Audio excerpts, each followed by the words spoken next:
আচ্ছা, অনেকে বলে যে ফ্রিল্যান্সিং করে মানুষ অনেক টাকা ইনকাম করে, আবার বলে অনেকে আউটসোর্সিং করে মানুষ টাকা ইনকাম করে। তো এখানে ফ্রিল্যান্সিং আর আউটসোর্সিং এই ২ টা বিষয় কি? এই ২ টা কি একই জিনিস নাকি আলাদা? এটা নিয়ে আজকের ভিডিওতে কথা বলব। তো আমি এত থিওরিটিক্যালি যাব না। আমি হচ্ছে একটু সহজ করে বলি। সাপোজ আপনার একটা বাসা আছে। আপনার বাসায় এখন একটা রুমে একটা নতুন ফ্যান লাগাবেন। তো আপনি কি করবেন? আপনি একজন ইলেকট্রিশিয়ানরে ফোন দিবেন। ফোন দেওয়ার পর মনে করেন ইলেকট্রিশিয়ান আসলো আপনার বাসায়। আইসা আপনি ইলেকট্রিশিয়ানরে দেখাইলেন যে, "ভাই আমার এই রুমে একটা ফ্যান লাগানো লাগবে। তুমি কয় টাকা নিবা?" তারপর ইলেকট্রিশিয়ান একটা দাম বলল, মনে করেন ২০০ বা ৳৫০০ বলল একটা ফ্যান লাগাইতে সে নিবে। তারপর আপনি কি করলেন? আপনি বললেন, "আচ্ছা লাগাও।" সে ফ্যানটা লাগাইলো। আপনি তারে ওই ২০০ বা ৳৫০০, সাপোজ সে ৳৫০০ চার্জ করছিল, তাকে আপনি ৳৫০০ দিয়ে দিলেন। সে ৳৫০০ নিয়ে চলে গেল।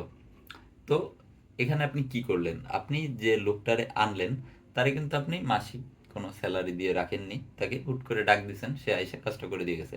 কিন্তু এরকম আরো অনেক বাসা আছে, বাংলাদেশেই আছে, বড়, বড় বিল্ডিং। এখানে কিন্তু পার্মানেন্ট একজন ইলেকট্রিশিয়ান থাকে। পুরো বাসায় যেকোনো সমস্যা হইলে সেই লোক দেখে। আ তাকে মাসে সেলারি দেওয়া হয় আরকি। কাজ হোক না হোক, তারে মাস গেলে একটা সেলারি দেয়। কিন্তু আপনার তো ছোট একটা বাসা। আপনি কি এরকম একজন আ ইলেকট্রিশিয়ান পার্মানেন্ট রাখবেন? আপনি তো রাখবেন না। আপনার হুট করে একটা দরকার হইছে, একটা কাজের জন্য আপনি একটা আ ইলেকট্রিশিয়ান ডাকলেন। আবার আপনার যখন পানির লাইনের সমস্যা হবে, আপনি একজন প্লাম্বার ডাকবেন। তাইলে আপনি এখানে কি করলেন? আপনি হচ্ছে আউটসোর্সার। আপনি আউটসোর্সিং করে একজন ইলেকট্রিশিয়ানরে আনলেন।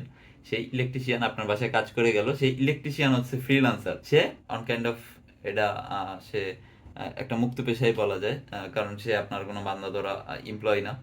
আর তাকে আপনি ডাকছেন একটা কাজের জন্য। সে কাজটা ভালো লাগলে করলো, না লাগলে করলো না। কাজ করলে টাকা পাইলো, না পাইলে মানে না করলে টাকাটা পাইলো না। ঠিক সিমিলার ওয়েতেই হচ্ছে অনলাইন সেক্টরে মনে করেন অনেক কোম্পানি আছে, ছোট ছোট কোম্পানি, যাদের মাসিক চুক্তিতে ওয়েব ডেভেলপার, গ্রাফিক্স ডিজাইনার বা ভিডিও এডিটর রাখার মতো সামর্থ্য হয় না। তো তারা কি করে? তারা এরকম বাইরে থেকে ফাইবার, আপওয়ার্কের মাধ্যমে আমাদের মতো একজন ডিজিটাল মার্কেটার বা ভিডিও এডিটর হায়ার করে, তারে একটা প্রজেক্ট দেয়, একটা কাজ করতে দেয় যে এইটা তুমি করো, তুমি কয় টাকা চার্জ করবে। সে একটা চার্জ করে, ওই টাকাটা দিয়ে দেয়। কাজ শেষ হলে লেনা দেনা শেষ। তো সেও মানে মুক্ত পেশা, তার ওইখানে বান্ধা ধরা কোনো এমপ্লয়ি না। সে কাজ করবে, টাকা পাবে, বাস।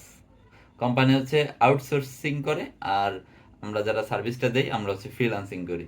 তো এটাই হচ্ছে ফ্রিল্যান্সার আর আউটসোর্সারের মধ্যে পার্থক্য। তো আশা করি বুঝতে পারছেন।